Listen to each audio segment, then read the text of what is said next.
The show today is from Western School District School Counselor Josh Smith. Hi, Josh. Hi, Bart. Thanks for having me on today. Yeah, welcome back. Good to see you. It's always a privilege. We were talking before the show, about what a counselor is in these days.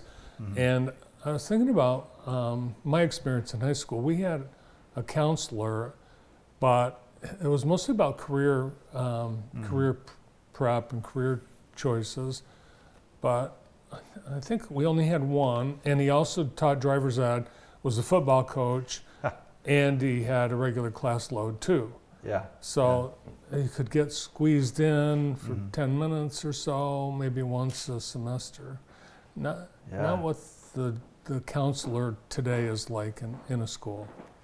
Yeah, so there's there's three main things that we focus on. One is the academic piece of every student. Mm-hmm. So you've got like the grades, attendance, scheduling sometimes, getting in the right classes so that student is then prepared down the road. So you've got academic things that we focus on, and then there, of course, is the mental health, emotional health of students. Mm-hmm. And that's a big focus. We do a lot of things where we go into classrooms and we supply teachers with different strategies to use in the classrooms. Teachers do a great job too of bringing that information to students. So we've got academic, we've got emotional health, and then as you mentioned, career exploration. What do I want to do when I'm out of high school? Is it college, university, or is it moving towards a career field? So you have really a wide range that you cover. Mm-hmm. Do students have a regular time with you, or how do they seek you out? So students can email us at any time, and we're not always available because we've got all those things that we're doing, but if they email us, we'll get with them usually the same day. Mm-hmm. And so, it'll depend. We might spend 10 minutes with one student on a situation, and then if maybe it's a small thing like a schedule change, it might be 5 minutes or less, or if there's something significant going on in their life, it might be more like 30 minutes, or it just really depends. But I think school counselors in Jackson, our president of the Jackson Counseling Association is Katie Sullivan, and she's a counselor at Western too. Mm-hmm. So she does a great job of leading all of us in professional development and networking and having questions asked. But all the counselors in Jackson County, they do an amazing job. They've got, I want to say, I don't know the average in Jackson County. I know the average in Michigan is over 300 students per counselor. And so that's a lot. That's probably too much. I don't know if there's anybody in the viewing audience who wants to be a school counselor, but there's a shortage right now. I think there are lots of schools who would like to hire more. They're just not there. They're not, like the postings are there, but there's not always a counselor that applies. Huh. So what type of education does a counselor need? So a school counselor would typically have a master's degree in counseling. So if you're going full-time, that might be 5 years, between 5 to 7 years of education. It's a lot of work. So it is, yeah. And it is a lot of work. Now, do teachers come to you and say, I'm a little concerned about this particular student, and then confidentiality and parental rights and all kinds of things enter into that too, right? Yeah, it can be a difficult thing, and we value teachers so much because they're in the classroom with the students every day, and they really know their students, and if someone seems off or they hear that something's going on at home, that's often the first that we'll hear about it. And so teachers are amazing. I remember being in the classroom and it felt like we really interacted with, like as a teacher, the main core large group of students we had constant interaction with. And then sometimes as a counselor, I miss that because a lot of times we're dealing with either the highest achieving students or the students who need the most support and the most help. And we kind of miss that middle area, and that's where the teachers are so valuable in communicating with us and letting us know what the needs are. When we asked you to come in, we were mindful of the attack at Michigan State 3 weeks ago. Yeah. Kids are still in the hospital. There's a student in critical condition with massive head injuries. There's another student paralyzed from the chest down for life, still requiring medical treatment. And then the third student still remaining in the hospital is still on for 2 more surgeries before she is able to go home. So still a lot of people dealing with the after effects of that. How about in the schools? Did you notice, was there anything that was discernible after the Michigan State thing in your schools? I got we had several emails from students who were concerned. There's enough close connections between East Lansing and the Jackson area that there might have been family or friends or people that they knew who were on campus at the time. Thankfully, no one that I don't think there was any direct connection, but I think there's concern, and we had that situation, and then there were those phone calls a few weeks ago from some other location that closed down some schools, and there was concern. And it's difficult because there's not always a script for every single thing that happens, and there's just a variety of, and the cyber attacks, that those obviously weren't as serious, but there's all kinds of, like, you almost wonder why people are going after schools, like why that situation. And I think on one hand, it is very difficult for students because they have so many different challenges already, and now you're putting on this additional possible stress. But I also think there's going to be a sense of, like, resiliency that comes out of this, because they're going to have so many difficult things that they're dealing with, and they're going to be stronger as a result, and they're going to be able to manage these situations down the road as adults because they've been through quite a bit. Even our seniors this year, I think they were freshmen when COVID hit. 3 years ago this weekend. So yeah, they dealt with that, and they've been through a lot. So it's amazing to see where they're at now and go, like, wow, congratulations. Like that definitely deserves a pat on the back. Like, you've been through a lot. Yeah, and it's unfortunate. That's not the way we want to build resiliency in our students through tragedy. Right. Now, you mentioned the attacks that weren't physical, but were still nonetheless terrifying. The swatting, when people call in a fake shooting at a school, and that's happened. We've had it here at Jackson, we've had it in Northwest, we've had it at Jonesville, we've had it probably in half a dozen other schools in the last year or so. That is, in my mind, that is terrorism. Because I've talked to people whose kids were in the schools when they thought they were under attack, and they couldn't get near the school for, in some cases, hours. It's just unbelievable. And it's as close to home as it's been with Michigan State and the swatting.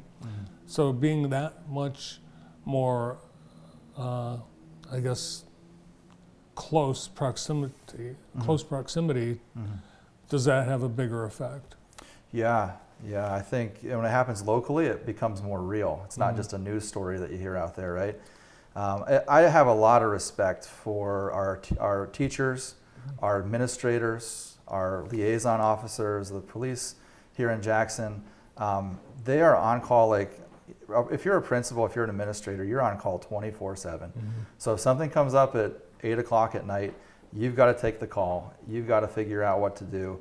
And they are on it, and they do a great job. And I appreciate the people in leadership in these different schools at Western. We've got a great team. And so I appreciate what they do.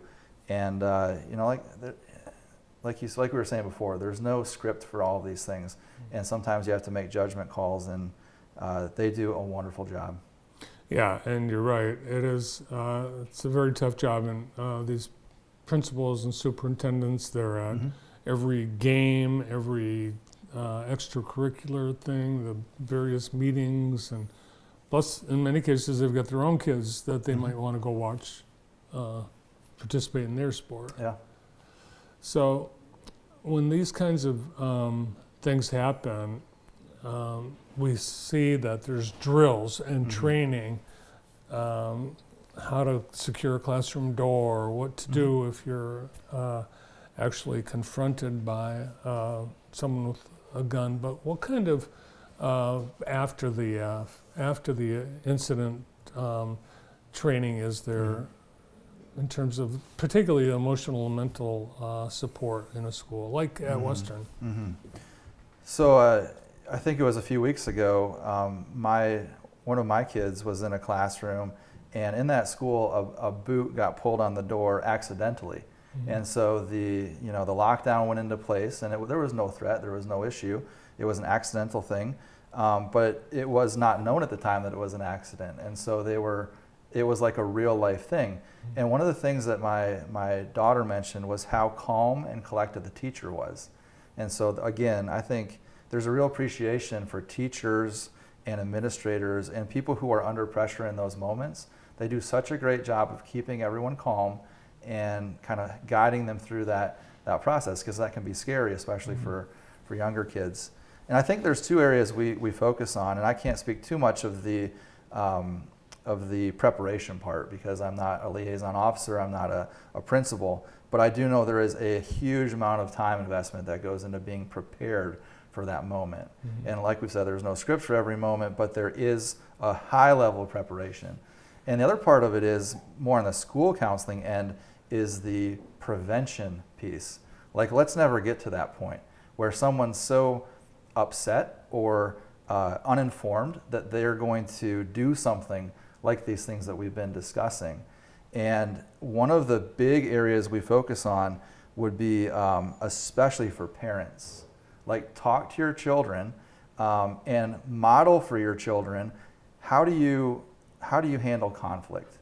So as a parent, like, a lot of these children are seeing their parents in conflict in the home or in life, and they're learning from their parent, how do I deal with this conflict? Or how does a parent talk about a government official who they disagree with? Are they like shaking their fist? Are they swearing and cursing? Are they so mad they're losing their mind? And so the child sees that, and they grow up in that environment, and so of course then when they're teenagers, that's the way they handle difficult things in conflict. Or is it modeled in the home? I might disagree with this person, but I'm still going to treat them with respect, and I'm going to treat them in kindness and gentleness, even when I disagree and strongly disagree. I can still model for my children, like, how do you handle those situations, right? Yeah. Does that make sense from a preventative standpoint? Yeah, I see that. If you grew up with your parents screaming at the officials during a basketball game, yes, yeah, that's where you're headed. Your kids are mini me's in many cases. The other thing about these kinds of things that are happening in the schools, you mentioned, teachers acting so calm about it, it's because it's so commonplace. Yeah. And we've had hundreds and just this year. Having the things like drills, then I remember when I was a kid, we had air raid, nuclear fallout drills where we'd hide our head under the desks. And I don't think we really thought that we were ever going to get attacked or that was even going to save us if we were. But how do kids handle the drills? Because threat is that much more real. Yeah, when it's a lockdown drill, there seems to be a higher level of seriousness about it. Obviously, if it's a fire drill, I don't know of many schools that are made out of wood anymore, so I'm not sure how efficiently brick and mortar burns. But fire drills, while they are taken seriously, there's a higher level of seriousness when it's like, okay, we're going to do a lockdown drill. We're going to shut the doors. We're going to turn off the lights. We're going to go into the corner of the classroom where we're out of sight, and that can be difficult sometimes for students who may have had a bad situation in the past, something like that. But I think there's high levels of seriousness about that. All right, well, let's talk about some good things. Yeah. At Western, you guys are helping kids get ready for careers, and you've got a special event coming up, Career Fair. So I have to give a big shout out to one of our counselors, Mrs. Callender. She has spent, hours would be an understatement. She has spent a ton of time preparing for this career fair on March 10th, which is coming up on Friday. Now, unfortunately, it's not open to the public, but it's open for Western students. It's a wonderful opportunity. She has more than 65 different agencies and companies and businesses coming in to talk to students. And so they've got tables set up. I think you can see right now, maybe there's the list of people who are coming, but they'll all have tables set up, and students are going to have the opportunity to go and check in and ask questions and find out if this might be a fit for them. Because right here in Jackson, we have so many opportunities for colleges and university jobs and degrees, but also for people who want to go right into the workforce. There's awesome opportunities in HVAC, electrical, plumbing, construction.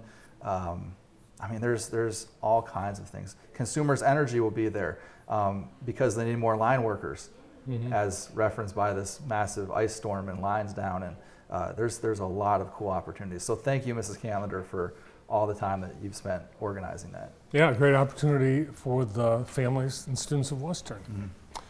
Now, Josh, this weekend it's the start of daylight savings time for this year. Yeah. Does that mean that those that have been suffering from seasonal affective disorder, suddenly that will go away once we have longer days of sunlight and warmer weather? I think sunlight helps for sure. I think the biggest concern is you lose an hour of sleep, right? You go to bed at midnight, but it's actually 1 o'clock. So trying to stay on a routine is always advised as much as you can. Realize you're going to miss that hour of sleep.